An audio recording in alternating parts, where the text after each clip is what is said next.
Formative assessment using a Google Doc and a rubric. My presentation is to describe a method you could use to give your students formative assessment feedback using a Google Doc and a rubric.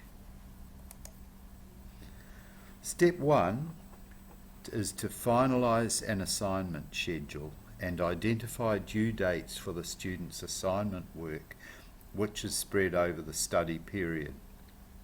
The purpose of this is to set a platform on which students are able to monitor their own progress from the feedback given by the facilitator. The first assessment work could be feedback only. It would then be resubmitted for marking within a short period of time, 2 weeks for example. Make up a rubric based on your marking schedule criteria, incorporating comments for each grade. This is a rubric I've prepared to match the marking schedule. Note the grade at the top. The criteria is noted in red. Comments are in the box. Make up the Google Doc. The steps to make up the Google Doc start here, where you create the doc, and then you choose the document icon. To then share the doc, step 1, press share at the top right hand corner of your page. You will be then asked to name the doc. From there you share the doc and press done to complete.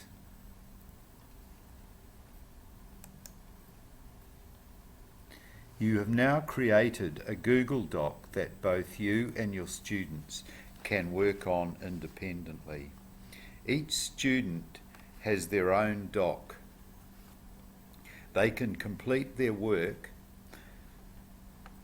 on due dates. You can monitor their progress. There is a comments box top right on the Google Doc.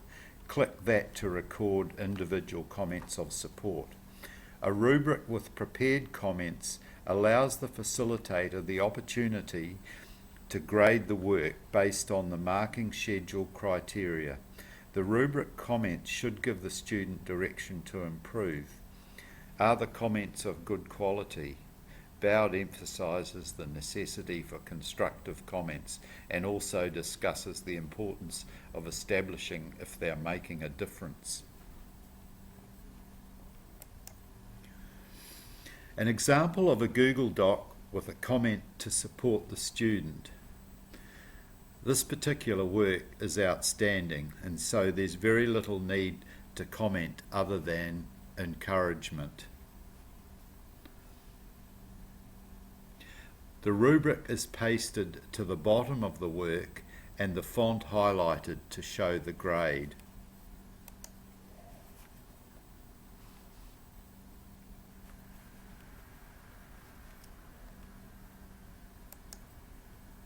Appraisal of the learning is motivational.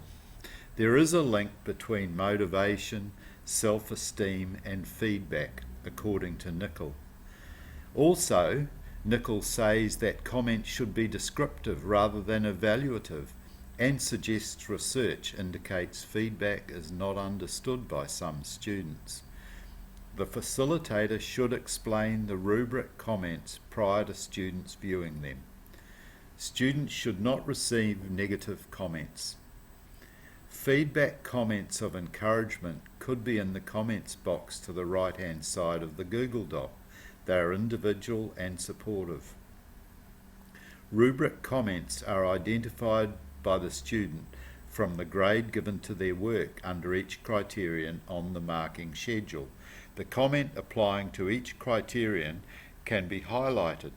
The rubric is able to be pasted at the end of the student's work. To give feedback to your students is helpful to their learning in many ways. For example, andragogy, Malcolm Knowles' model of learning, proposes 6 assumptions which are aimed towards the adult learner.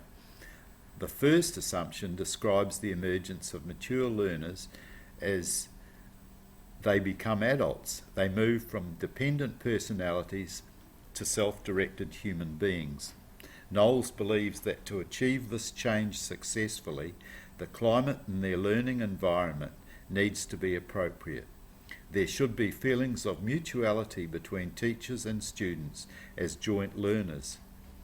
Feedback from formative assessment is a strong step towards building a partnership between teacher and student.